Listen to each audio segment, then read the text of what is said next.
శ్రీ గురుభ్యో నమః. శ్రీ మాత్రే నమః. అందరికీ నమస్కారం. సృష్టిలో ధనానికి అత్యంత ప్రాధాన్యత సంతరించుకున్నది. ఎందుకంటే పెద్దవాళ్ళు చెప్తున్నారు, ధనం మూలం ఇదం జగత్, ధనమేరా అన్నిటికీ మూలం అంటారు. ధనం సంపాదించినట్లయితే వారికి కీర్తి దశ దిశలా వ్యాపిస్తుంది. ధనము సంపాదించినట్లయితే కీర్తి అనేటటువంటి కుంటుపడుతుంది. మరి ధనం సంపాదించాలి అంటే అనేక మార్గాలు ఉన్నాయి. కానీ ధనమును ధర్మబద్ధంగా జీవించాలి, ధర్మబద్ధంగా సంపాదించాలి. ధర్మబద్ధంగా సంపాదించిన ధనము ద్వారానే, డబ్బు ద్వారానే మన యొక్క కామము అనగా కోరికలు తీర్చుకోవాలి. ధర్మ, అర్థ, కామ, మోక్ష అని చెప్తారు. ఈ చతుర్విధ ఫల పురుషార్థాలు ఏవైతే ఉన్నాయో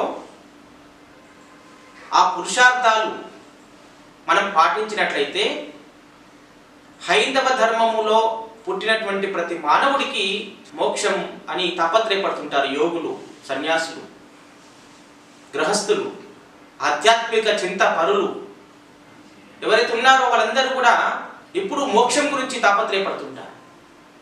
కానీ మోక్షము పొందాలి అనేటటువంటి తాపత్రయం ఎవరిలో అయితే ఉంటుందో అంతిమమైనటువంటి మోక్షాన్ని పొందడానికి ముందు ఉన్నటువంటి ధర్మ, అర్థ, కామ ఈ మూడు ప్రక్రియలు సక్రమంగా చేసినట్లయితే చివరిది మోక్షం మనకు దొరుకుతుంది. ధర్మబద్ధంగా జీవించకుండా ఉంటే అక్కడ మనము దాని ఫలితం పొందలేము. ధర్మబద్ధంగా అర్థము డబ్బు సంపాదించకపోతే దాని ఫలితం మనం పొందలేము.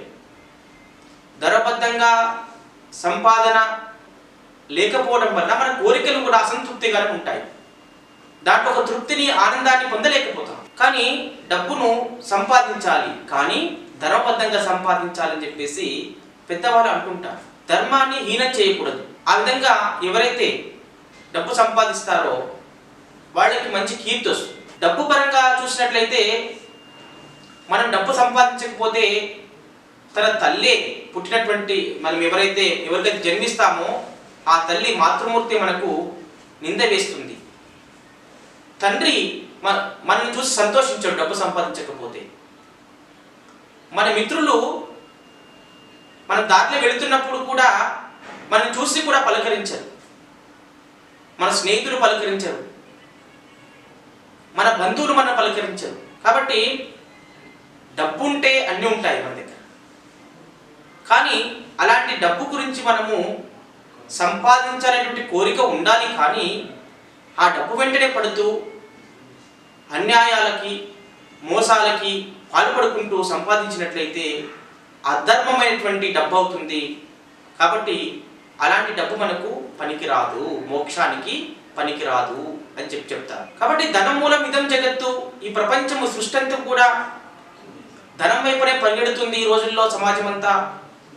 కానీ ధర్మబద్ధమైనటువంటి ధనం గురించి పరిగెడినప్పుడే ఈ సమాజం గొప్ప సమాజం అనిపించుకుంటుంది, గొప్ప మనుషులు అనిపించుకుంటారు. కానీ ఒకరిని మోసం చేసి, ఒకరి దగ్గర దొంగిలించి ఆ డబ్బు ద్వారా ఏదైతే సుఖాన్ని, ఆనందాన్ని, భోగాలను అనుభవించాలన్నటువంటి మన లోపల ఉన్నటువంటి ఈ కోరికలు ఏవైతే ఉంటాయో ఇలాంటి కోరికలు నిష్ఫలమవుతాయి. ఎందుకంటే ధర్మబద్ధమైనటువంటి డబ్బు కాదు కాబట్టి దాంట్లో అంత తృప్తి, ఆనందం మనకు కలగదు. కాబట్టి డబ్బు సంపాదించడానికి అనేక మార్గాలు ఉన్నప్పటికీ ఏ మార్గము ద్వారా ఉత్తమోత్తమైనటువంటి ధనాన్ని మనం సంపాదించగలుగుతామో అలాంటి మార్గాలను మానవాళి ఎన్నుకొని మరి శాస్త్రంలో చెప్తున్నటువంటి, హైందవ ధర్మంలో చెప్తున్నటువంటి ధర్మార్థ, కామ, మోక్షాలు ఏవైతే పురుషార్థాలు, చతుర్విధ పురుషార్థాలు ఏవైతే ఉన్నాయో వాటిని పొందడానికి సర్వమానవాళి ప్రయత్నం చేయాలని కోరుతున్నాను. హరి ఓం తత్సత్.